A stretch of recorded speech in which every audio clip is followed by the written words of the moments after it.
And welcome to the Thunder Rooster Podcast. My name is Ron. I'm Paul. And today we're going to be talking about Ed and Lorraine Warren. It's kind of a follow-up to our Conjuring episode we just had. Had a really fun time talking about all three movies. I thought it was pretty interesting that I made the comparison of Kevin Feige and James Wan. It's a fair assessment. I mean, it makes sense to me, but at the same time, you know, who's to say James Wan has any real, like, ownership of that area, you know? It's very true. He might. I don't know. He may. I don't know. But still, I think that would be fair to say. I couldn't agree with you more. Yeah, today we're going to be talking about Ed and Lorraine. Most of all the, actually all of the Conjuring movies are in some way, shape, or form associated with Ed and Lorraine Warren and their cases. We kind of want to talk about them. We'll give a little info about the couple as well. And also kind of throw some questions about them. That's, you know, they're not shy from controversy at all, especially with the time that they had to start all this whole business. So, Right. you know, The family business, if you will. Yeah, it wasn't a very popular thing to even talk about ghosts or anything around that time. No. So, well, yeah. Why don't you tell us a little bit about Ed and Lorraine? They're probably going to tell you you're crazy at that point. For real. Right? Couple things that I found interesting along the ways. A lot of information on this couple, right? We've talked about it in our Conjuring special. You know, they were documented at least about 10,000 cases, which is a lot, Ron. You know, I mean, 5 decades worth. You're going to have some naysayers involved. Obviously, some of their high-profile situational cases have been made in the movies. Yeah. So we're fully aware of that. What I was kind of interested on the back end was actually how they kind of came about to what they were doing. Yeah. So they both experienced paranormal situations as children. Mm-hmm. I know Ed definitely, but he grew up in a house that was haunted, right? Yes. Yeah. So he was saying all kinds of stuff with that, and his father was basically just like, you know, there's an explanation for everything, but he never got that explanation. So, right. You know, so he ended up kind of, I mean, he actually did commit his life to trying to find out, you know, what was going on. Mm-hmm. And same with Lorraine as well. She had the ties as well as a child. Yeah, she has a gift. She's like a light medium and kind of somewhat of a psychic ability. Clairvoyant. Yeah, clairvoyant. That's better. But I remember reading a story where she talks about seeing an angel when she was a kid, and that she hasn't seen an angel since then, which is interesting. That is very interesting. But yeah. Very interesting. So these two end up meeting. I believe they're at the age of 16. You got it. Okay, so from what I remember, Ed was trying to go to war at 16. Didn't happen. He ended up working at a movie theater as an usher. Yes. And he saw Lorraine with a group of friends and decided he was going to ask them, not just her, but them, to go out for a Coke at this ice cream. Look at this gentleman, right? Yeah, exactly. He's just rolling it out there. Instead of just inviting her, he invited the whole gaggle of women. It's going to be a gas, guys. Right. But her being herself, she's like, I don't like Coke. I want, what'd she say, a float, a root beer float or something like that. Man, just shoot the man down. I mean, he's buying you a drink and everything. I mean, she still got it. So anyways, these two, you know, hit it off. Interestingly enough, they kind of went over how they met in The Conjuring 3, but they left out a very important detail that I've heard of prior to watching that even, that Lorraine, in her psychic medium ability or something, but she saw herself with Ed as an old man. Yeah. And that is what kind of be like, I'm going to marry this man, you know. So I don't know how true that is. You would think that would be something that they would put that in the movie, you know. That's kind of a high point, but that was missed in the movie. But anyways, Ed ends up going back to try to go to war. This is around World War II. I believe the time frame 40s. Yeah, it's in the late let's say probably 41, 42, maybe. Anyways, he's 17 now, so he goes in the list for the war again. He ends up going off. He ends up almost dying after getting attacked. He ends up getting saved, and he's on a 30-day leave, a survivor's leave, I think is what they call it. But when he was home, he popped the question to Lorraine and had a one-night honeymoon before he was shipped back overseas. God, that sucks. And whilst he was overseas, right after that one-night honeymoon, they found out they were pregnant with a daughter. Congratulations. So they only had one child. Do you remember? Do you know her name? Judy. Judy was her name, yeah. I'm kind. Some of my skepticism also comes from the fact that you never hear anything from her. Nothing. Not a word. You don't hear nothing from her. Her name is mentioned maybe a couple times in the movies. Yeah. Maybe 2 and 3, but just not much. Like she's there in the movies. But she's not there. But, maybe she just wanted to be separate from it. Maybe they want to keep her family out of it, you know? Yeah. Maybe it was just too much to deal with. Maybe she's just creeped out by all of it, and she just doesn't want anything to do with it. She's like, if I ignore it, I don't have to. No, but her husband does. Yeah, that's right. It is her husband, isn't it? Tony Spera. He's the one that's in charge of everything now, yes. Right? Yeah. Oh, spoiler alert! They died already. So. that was so insensitive. Oh well. No, it was so yeah. So kind of jumping since you were just saying that. So Ed passed away in 2006. Mm-hmm. Lorraine passed away in 2013. Mm-hmm. Or no, 2019. Sorry. Yeah. 2019. So she was able to obviously assist with the creative direction of the film series. Yeah, and she kept investigating on it until she wasn't able to. Right.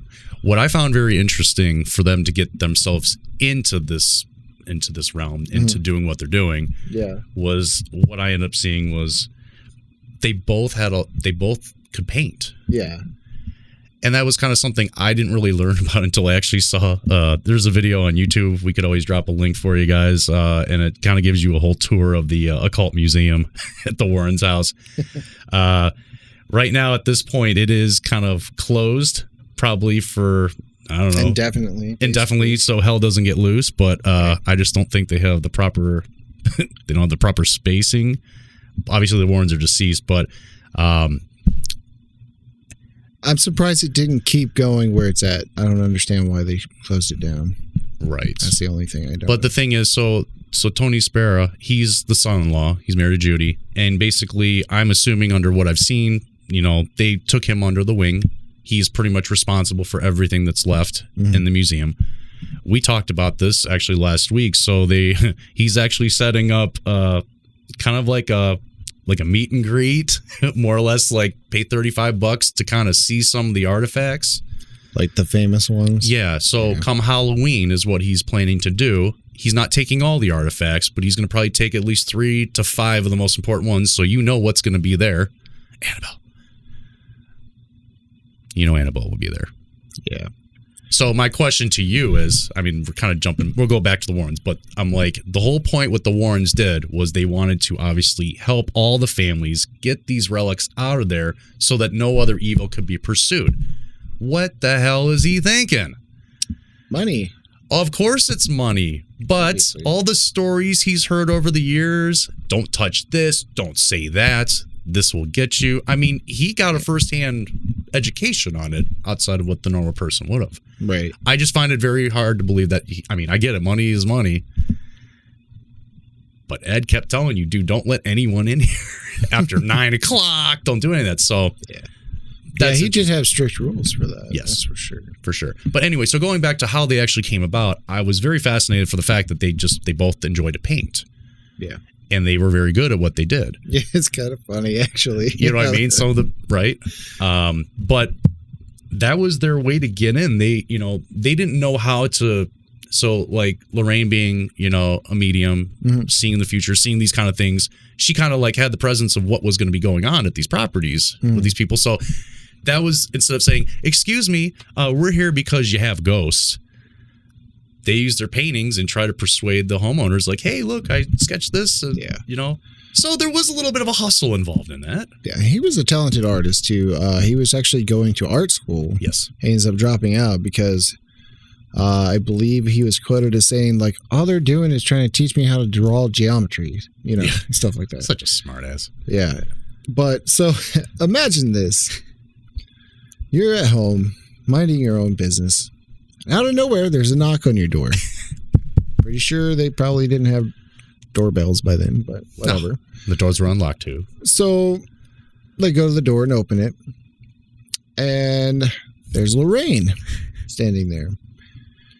And she does the whole spill about, you know, my husband's an artist and he likes to draw haunted homes.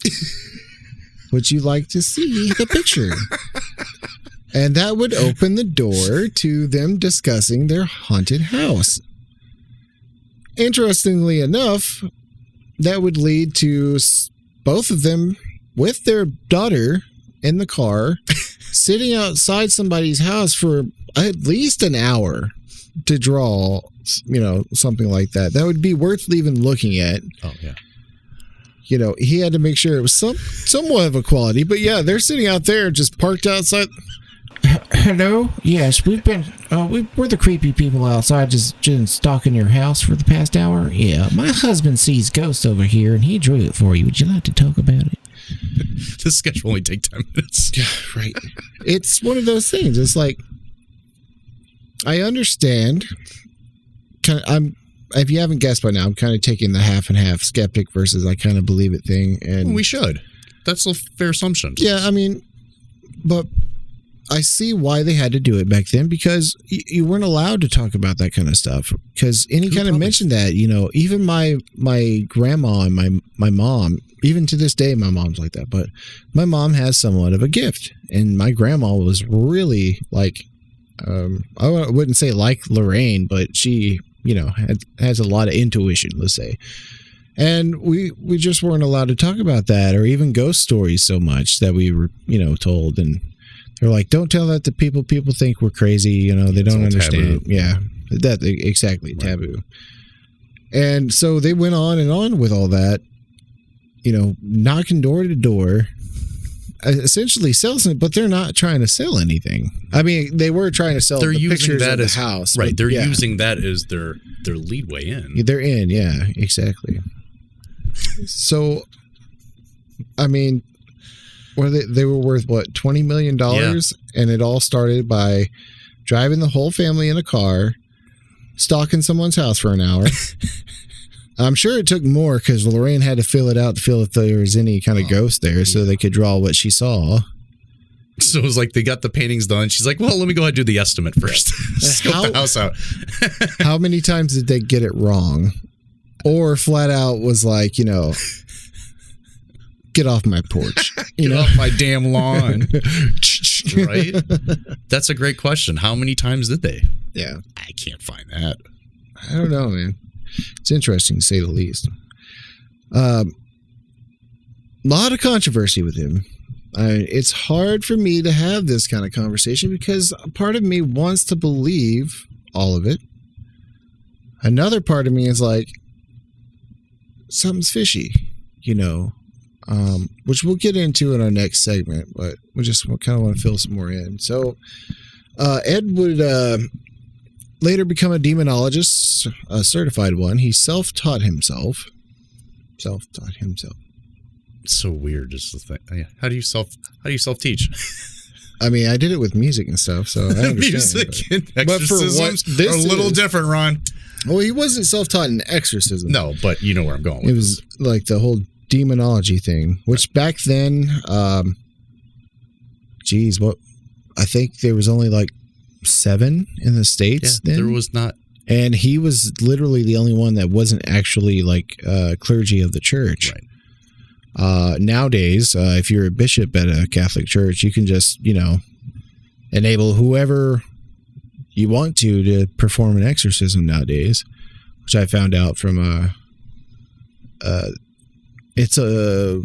found it through a YouTube video. It was like a real Catholic exorcist Exposed or something. not exposed, but he like talks about real life exorcisms. And when it comes to that, it's like, okay, hearing about the Warrens and them talking about exorcisms and stuff, and then we see the movies, you know, The Exorcist, of course. Right. But to hear an actual Catholic priest or Catholic exorcist, I'll say, it's like, that's pretty legit. Like, take all the other shit, right. move it aside, and this is what the real importance is. Yeah, exactly. And it's like, I want to sit on one of those, but I'd be fucking petrified. You couldn't. But I would be like, hey, can we just get some popcorn? I mean, don't get me wrong. I like the fact that most people, especially the actual exorcist I'm talking about, he was like, you know, I've never done an exorcism alone. There's always got to be there. There's got to be a police officer there to see everything. Got to have a doctor or physician there to check and make sure the person who is being exorcised is completely fine. Yada, yada, yada. And then they go into like actual like real life stuff that would happen. Like even said somebody was levitating, and like he had multiple witnesses to that. Spider walk. Yeah, up a wall. Right. Yeah, I actually said that word by verbatim, but yeah, I still want to say the Linda Blair thing, but I'm not going to.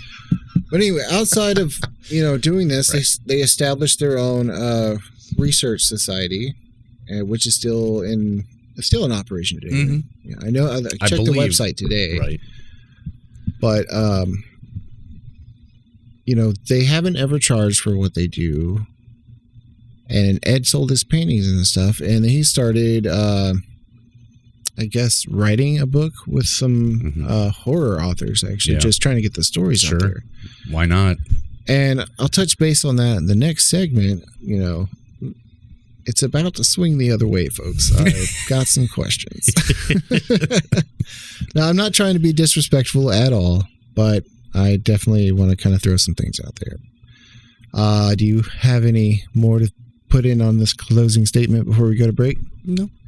I get what we're going to bring up next. Yeah, all right. Enjoy this nice little break. I don't know what it is. It might be a commercial. It might not be. Mm-hmm. Yeah, boy. And welcome back. Yo. All right. So, kind of talked up the Warrens there a little bit. Kind of dove into their past and history and whatnot. And now we're going to kind of discuss some more interesting things. I think another side of the conversation that you don't hear very often. No. So, do you want to talk about the museum stuff first? Sure, I'd like to. Yeah, go for it. Well, I hope to never see the museum is what I prefer not to. You're lucky they're closed. Yes, I am.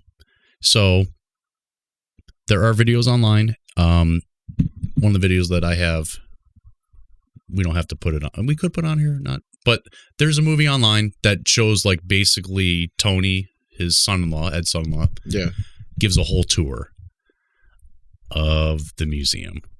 And it's probably, I want to say it's either like I couldn't get a date on it, but I want to say it was probably maybe in the 80s, maybe in early. So like 90s. A tour of the entire thing? Basically, like Ed goes around and gives descriptions of everything that's in the museum to Tony and just kind of gives a play-by-play. Right. But obviously what is terrifying about it is that first off, it's like he's going to do like, just kind of check everything out, and Tony's a little concerned. He doesn't want to be there past 9:00, and he's been told like strange things happen right in the museum, so to speak.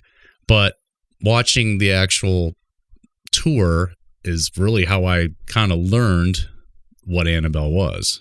Okay. I did not know. I was one of those people that didn't know about the doll. Okay. For those of you watching that don't know this, Annabelle is actually a Raggedy Ann doll. That's like 3 feet tall. I think there will be a conflict of interest. Yeah.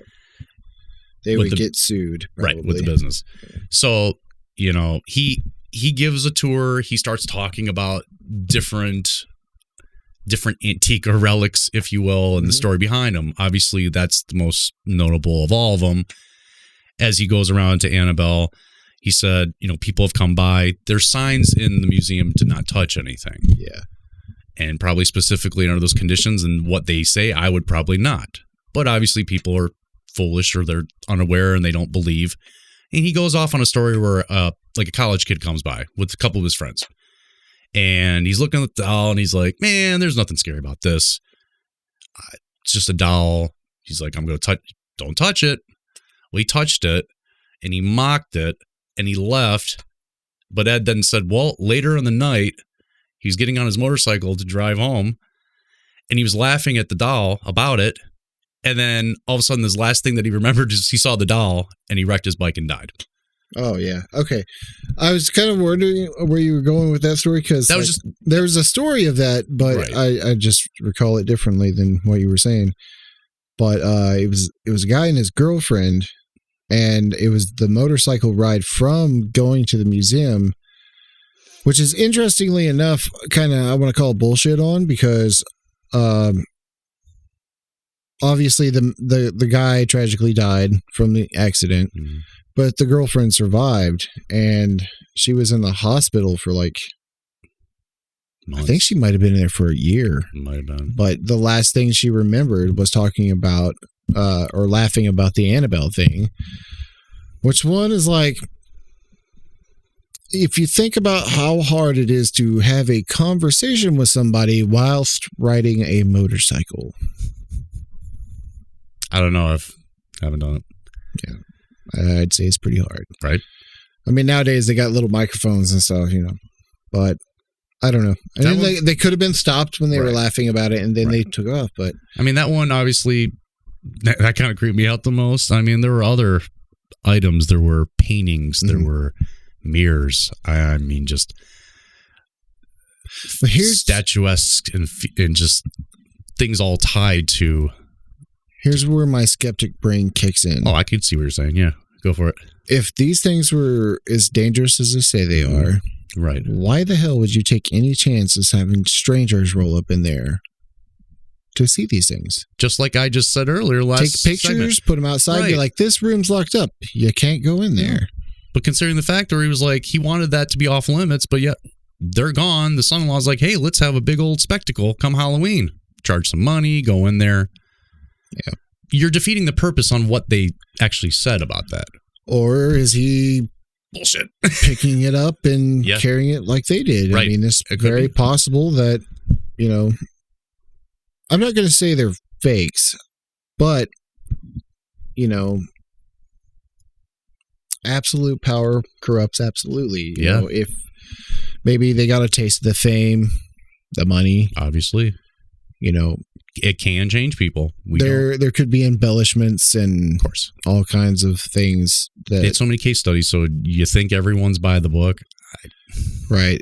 And that's something I want to bring up too. Is they supposedly had 10,000 cases, but if you look online, you can really only find about 10. Yeah, they're most important ones. They're most prominent. Yeah, not 10,000, but that's what they've documented. Couldn't find all that many, but yeah. So. I just kind of want to bring this up a little bit. And I know you're not supposed to judge a book by its cover, Ron. Yeah, don't judge a book by its cover. But I mean, we'll put up a picture of old Ed here. Now Sharp man. He's a short guy. This guy looks kind of sleazy. Like a snake salesman. Yeah, he looks like he's about to come up to you and offer you some stuff that fell off a truck, He's with the Teamsters. I'm just saying, I know you're not supposed to judge a good book by its cover, but if casting through movies has done anything to teach us anything, in my life, it's usually true. Yeah. But I digress. I just kind of want to throw that out there. He does not look like he is trustworthy. That's my own personal And the character opinion. in the movie totally feels so Patrick Wilson's such a warm, wholesome loving, dude. Yeah. And maybe maybe their marriage was like that to some degree. Maybe that's the angle Lorraine wanted to portray it as. Maybe it wasn't. Right. And it's kind of funny because from what personal connections that were close to them, he was not a warm guy. No. He was very, I don't want to say mean. I don't think that's the word. I just think he was more like cut the bullshit kind of stuff. He seemed like a no-nonsense guy. Yeah, he's just like, get to the point. Yeah. Which I get that, Sure. But at the same time, you'd think with this kind of thing, you'd have some kind of, you would be more apt to treat people a certain way, And that was the thing, is like, I was trying to really find anybody that had a close connection to the Warrens that weren't involved in their field, so to speak, not necessarily church people. Friends would come over for like a barbecue or something. just everyday regular people friends that knew them for their regular people. And not known as I don't think that's an on and off thing that they could do, because just being that's their entire life, Yeah, I don't think there was room for anything else. Weird, That was it. I don't know. It's very interesting. I mean, I don't know a whole lot about this stuff, but we kind of looked at something before we started the podcast, and I think it was a YouTube video titled like 10 times that the Warrens got exposed kind of thing. And that's the thing. They have been exposed on a bunch of stuff, and people just forget that because they are basically comic book superheroes for the paranormal world. Love child. Just because they have a document thing of like, this case really happened, you're able to have movies like The Conjuring, and they can base it on a true story. And I don't know how to say certain things without I'm just going to say that, we were watching that, and they were saying stuff like, I mean, this is all just a rumor. I don't know. I don't investigate it, but I will say it on here. There was a mistress involved that lived in the house with him and Lorraine knew about it, apparently. And she got pregnant, and they made her get an abortion because it would ruin their public persona. Oof. Yeah. So, like I said, that's rumor. But nice job, buddy. Just the fact that that's out there as a thought's kind of pretty weird. Sleazy. Yeah. But, from the exposure of things, even before I saw that, they've been called out on, the Amityville stuff. Mm-hmm. That boiled down to where it came out that the guy admitted what had happened. There's even stuff where the family that just up and left were offered money to make up the whole thing, and it was all done over a bottle of wine. The infield poltergeist, the people that happened to did not even know who Ed and Lorraine were. They just showed up.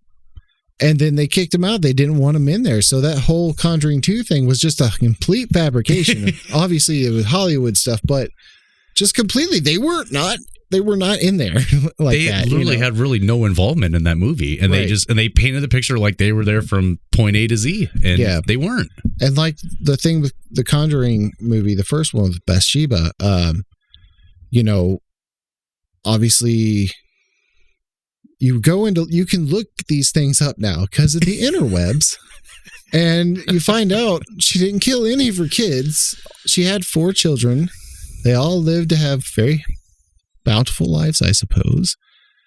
And I don't even think that she hung herself. Like, I don't think any of that's true.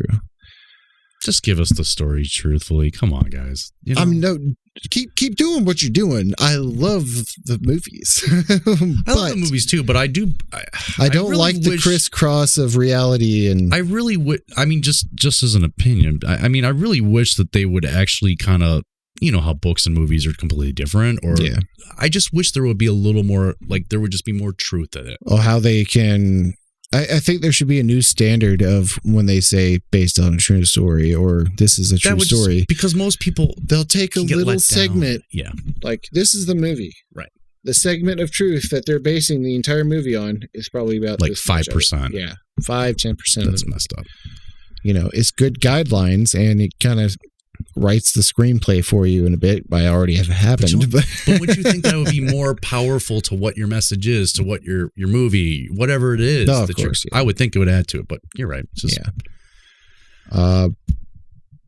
it's fascinating. I do enjoy learning a lot about the Warrens. I mean, you really can't really go anywhere paranormally with discussion or watching certain things without the Warrens at some point being brought up. They're the top. Yeah. They're top of the list. Top dogs. They're the top dogs in their field. And it all started by creeping out in a car in front of people's houses, strangers, and just drawing houses. I like the front porch. Can I draw it? No, I mean... I will say this. If it was a ruse the entire time, that was an entire lifetime of a ruse, and they did not falter on that one bit. But yeah. You got anything else to add to this? Because I think we got it. I'm still going to be a fan. I still believe that they were more helpful. I mean, there are things that probably happen. Let's just be honest. They're not perfect. I mean, no one is. Right. I'm sure to some degree that there was things that happen. If the love child things are, he's a fucking snake. I mean, It's kind of like there's a point of like the Annabelle doll. Yeah. I get why they did what they did. From the actual story, the doll's name wasn't Annabelle. There wasn't nothing named Annabelle on it. It was just the fact that the movie's been made, it's Annabelle. That's now its name. You know what I mean? So it's kind of one of those things where if it's fake or not, they're still held as the godfathers of paranormal and investigations. The tapes. I mean, the tapes.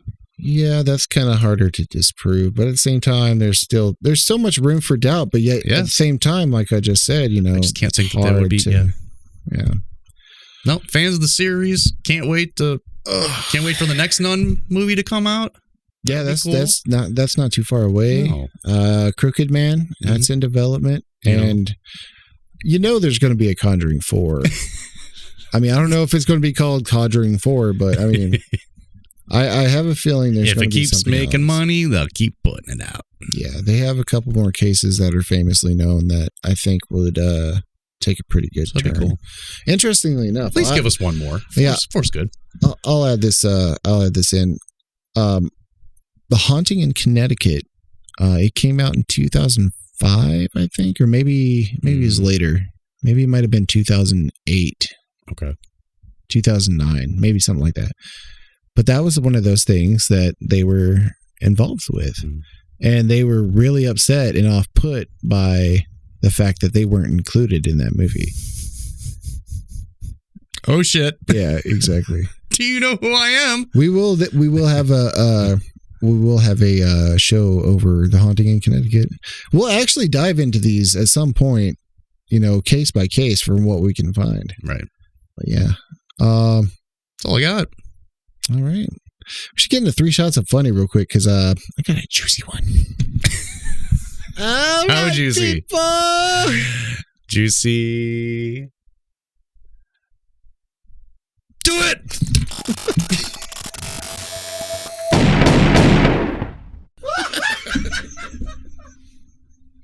Gotta love that laugh.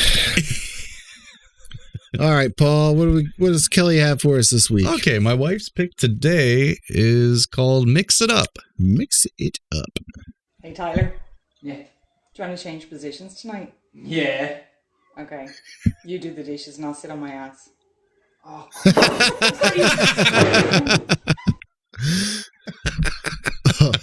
I'd get mad too. You're right. It's like, oh, baby. I was like, all right, the wife's getting creative. Let's go with this. Yeah. What's going to happen? Chops you right below the knees. Right? Hey, someone had to, right? All right. What are you bringing to the table? So mine's going to be called One Stop. Wrong.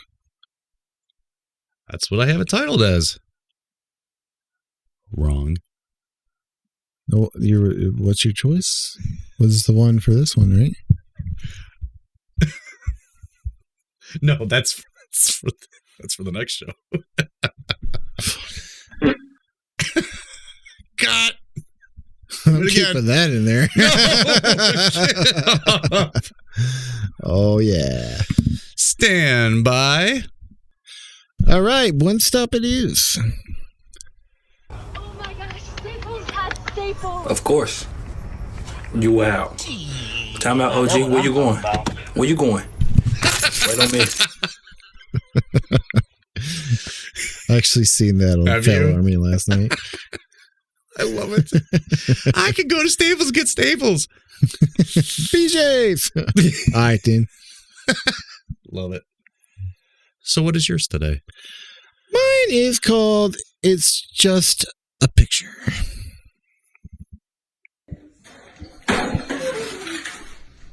What is that? What is going on? Jordan? Jordan! Keep watching, Paul. I swear she's moving! Oh, she's gone! She's gone! I swear! Come, she's gone! She's gone! She's out of the painting! Come! Jane, it's impossible! It's impossible, Jane! It's out of the impossible! painting! It's impossible, okay? She was out of the painting! She left the Just go painting! over here. I hate you. I knew it was going to get you. Oh, man. It got me when I found it. Me and my wife were watching, God. and I don't want to see I it. jumped I'm up. good, dude. I'm good. I'm good. You don't want to see it again? No, I'm good. You can play it all you want. I good. will play that first part, though, because something happened. That Eiffel Tower fell over by itself. I bet it was on a string. Yeah.